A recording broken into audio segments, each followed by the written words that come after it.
परम सत्कारयोग गुरु प्यारी साध संगत जी, राधा स्वामी जी। संगत जी, आज आपको एक ऐसी शख्सियत, ऐसे महापुरुष के बारे में बताने जा रही हूँ जो आगे चलकर सिखों के चौथे गुरु बने। साखी को बड़ी लगन और पूरा सुनने की कृपा जरूर करें जी।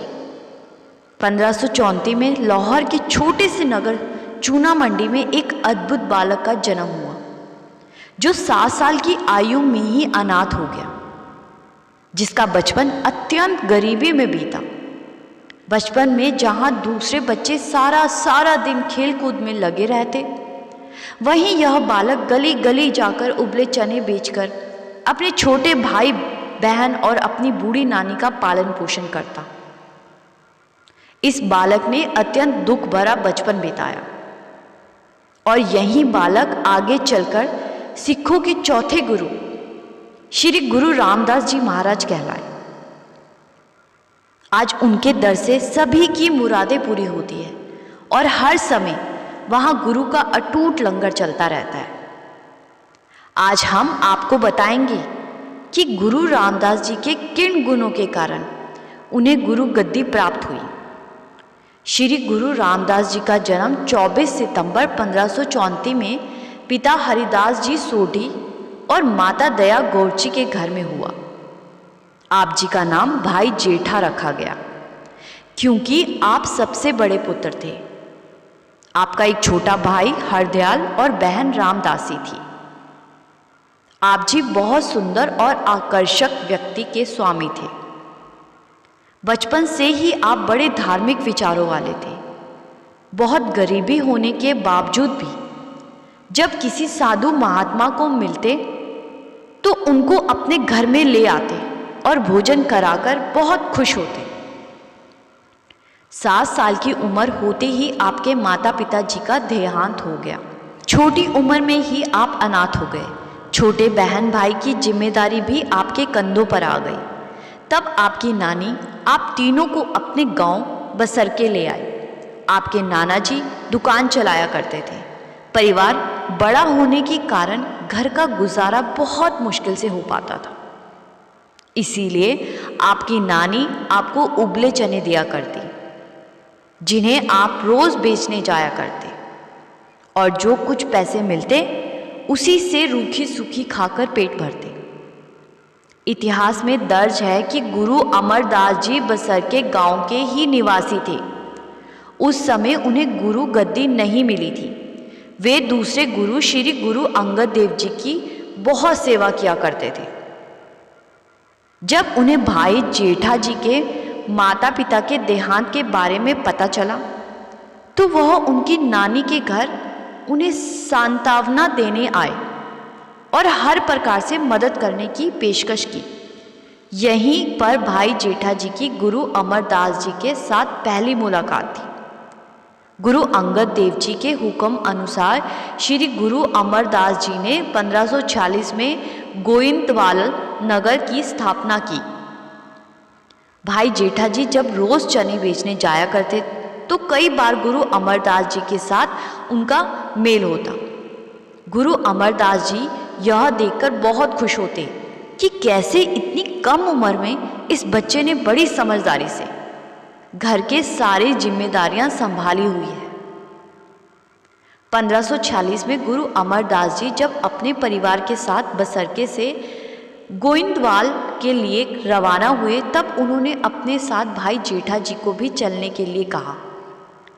भाई जेठा जी की उम्र तब तक करीब 12 वर्ष की थी। गोइंदवाल शहर में कमाई ज़्यादा हो सकती है, ये सोचकर उनकी नानी भी उनके साथ परिवार समेत गोइंदवाल आकर बस गई। वहाँ रहते हुए भाई जेठा जी ने नानी द्वारा दिए गए उबले चने बेचने का काम जारी रखा। कहते हैं जब भाई जेठा जी के सारे चने बिक जाया करते थे तो आप जी गुरु अमरदास जी के द्वारा शुरू किए गए गोइंदवाल के निर्माण में काफ़ी दिल लगाकर सेवा किया करते थे। गुरु अमरदास जी आप जी की सेवा से बहुत खुश थे।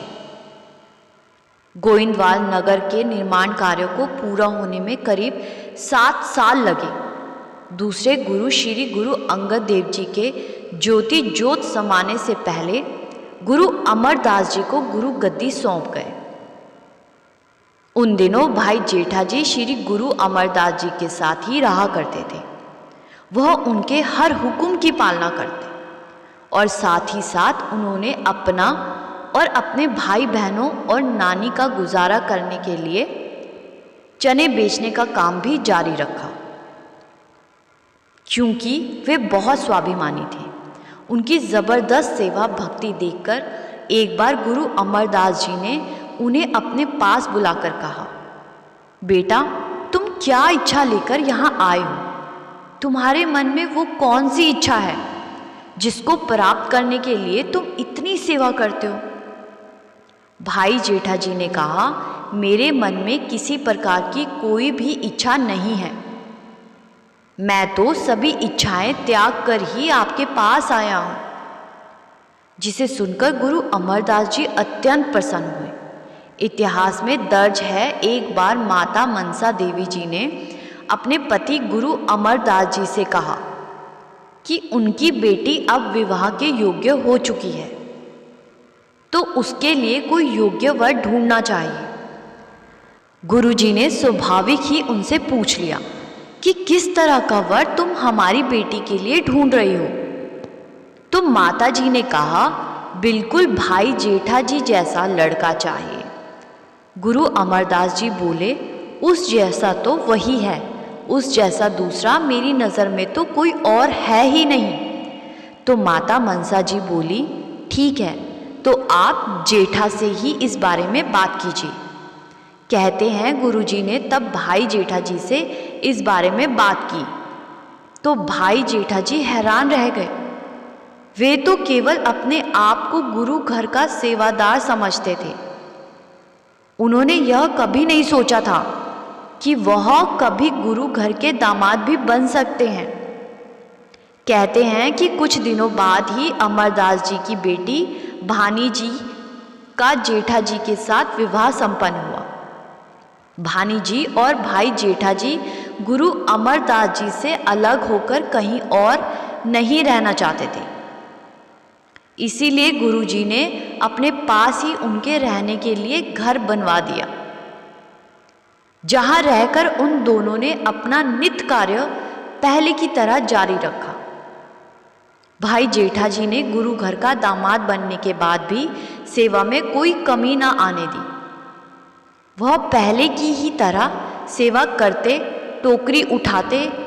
एक बार भाई जेठा जी की बिरादरी से लाहौर से कुछ लोग गोइंदवाल आए। वहां आकर उन्होंने जब देखा कि भाई जेठा जी अमरदास जी के दामाद होने के बावजूद मिट्टी की टोकरी ढो रहे हैं, तो वह बड़े गुस्से में आकर गुरु अमरदास जी को कहने लगे, आप अपने जमाई से मिट्टी की टोकरी उठाने का काम करवाते हैं? यह बात तो नाजायज़ है। इससे सोडी बिरादरी की इज्जत को दाग लगा है। लेकिन गुरु अमरदास जी ने कहा, भाई जेठा जी ने आपकी बिरादरी को क्या दाग लगाना है? इन्होंने तो इस जग का कल्याण कर देना है। आपको उनके सिर पर जो मिट्टी की टोकरी दिखाई देती है, यह मिट्टी की टोकरी नहीं है। उनके सिर पर तो छत्र झूलता है। उनकी सेवा भाव ने तो मुझे अपने वंश में कर लिया है। इसके बाद भाई जेठा जी ने अपने संबंधियों से कहा कि आप सेवा के इस रहस्य को नहीं समझ सकते। मैं गुरु घर का दामाद ज़रूर हूँ, लेकिन पहले मैं गुरु का सेवक हूँ। जो गुरु सेवा में आनंद है वह सांसारिक सुख में प्राप्त हो ही नहीं सकता। मुझे किसी चीज़ की इच्छा नहीं है। इस जात पात से मेरा कोई सरोकार नहीं।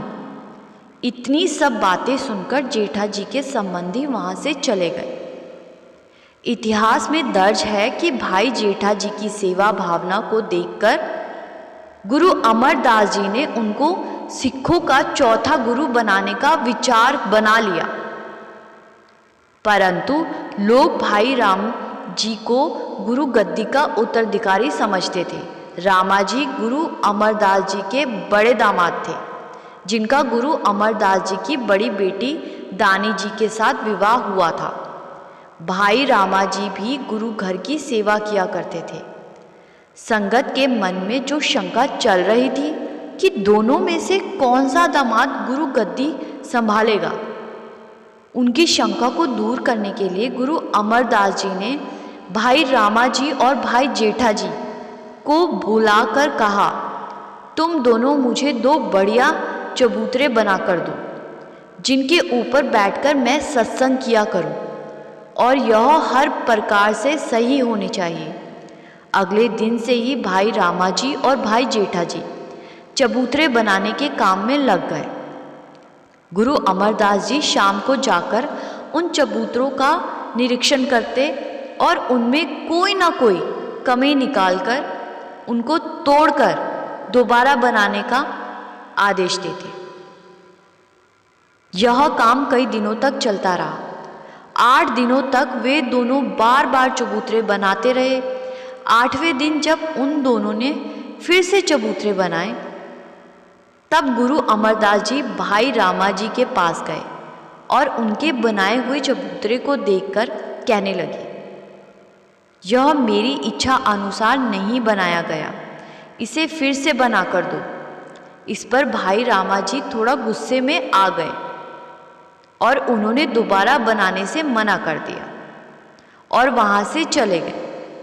गुरुजी तब भाई जेठा जी के पास गए और उनके बने चबूतरे को देखकर भी वही बात कही कि यह ठीक नहीं बनाया गया। भाई जेठा जी गुरुजी के वचन सुनकर हाथ जोड़कर खड़े हो गए और कहने लगे, हे मेरे सद्गुरु जी, मेरी बुद्धि छोटी है, मैं आपके अनुमान से अभी भी अनजान हूँ, मुझ पर अपनी दया करें ताकि मैं इस चबूतरे को आपकी इच्छा अनुसार बना सकूं। भाई जेठा जी की इतनी विनम्रता से भरी बात सुनकर गुरुजी बहुत खुश हुए। उन्होंने इस समय बाबा बुड्ढा जी को आदेश दिया कि भाई जेठा जी को स्नान करवाकर सुंदर कपड़े पहनाए जाए। फिर उन्होंने भाई जेठा जी को गुरु गद्दी पर बिठाकर 5 पैसे और 1 नारियल रखकर उनकी 3 परिक्रमा ली और माथा टेका। जब संगत को पता चला तो वो खुद को रोक ना पाए और आकर भाई जेठा जी के आगे सर झुकाया। गुरु अमरदास जी ने वचन किया कि अब से भाई जेठा जी अपने असली नाम गुरु रामदास जी के नाम से जाने जाएंगे। कुछ लोगों का मानना है कि गुरु अमरदास जी ने आखिर अपने परिवार वालों को गुरु गद्दी सौंपी, पर हमें इस बात को नज़रअंदाज नहीं करना चाहिए कि गुरु रामदास जी ने बचपन से ही हर चुनौतियों को हंसते हंसते स्वीकार किया। अत्यंत गरीबी में भी अपना स्वाभिमान नहीं छोड़ा। काम, क्रोध, मोह, लोभ, अहंकार जैसे विकारों को अपने पास भटकने ही ना दिया। गुरु की सेवा करना ही उनके जीवन का सबसे बड़ा उद्देश्य था, जिस कारण उन्हें गुरु गद्दी की प्राप्ति हुई। गुरु अमरदास जी अगर चाहते तो अपने बेटों को भी गुरु गद्दी सौंप सकते थे, लेकिन गुरु नानक देव जी की गद्दी का वारिस बनने के लिए सभी प्रकार के गुण केवल गुरु रामदास जी में ही थे। इस प्रकार गुरु रामदास जी महाराज सिखों के चौथे गुरु बने। सतनाम श्री वाहेगुरु। साध संगत जी, अगर आपको श्री गुरु रामदास जी महाराज की ये जीवनी अच्छी लगी तो वीडियो को लाइक और ज़्यादा से ज़्यादा शेयर ज़रूर करें जी। इस चैनल पर पहली बार आए हैं तो चैनल को सब्सक्राइब करके हमें सहयोग ज़रूर करें जी। इस चैनल का उद्देश्य दुनिया को गुरु की महिमा के बारे में बताना और ज़्यादा से ज़्यादा लोगों को परमात्मा की राह में लेकर चलना है जी। गुरु प्यारी साध संगत जी, राधा स्वामी जी।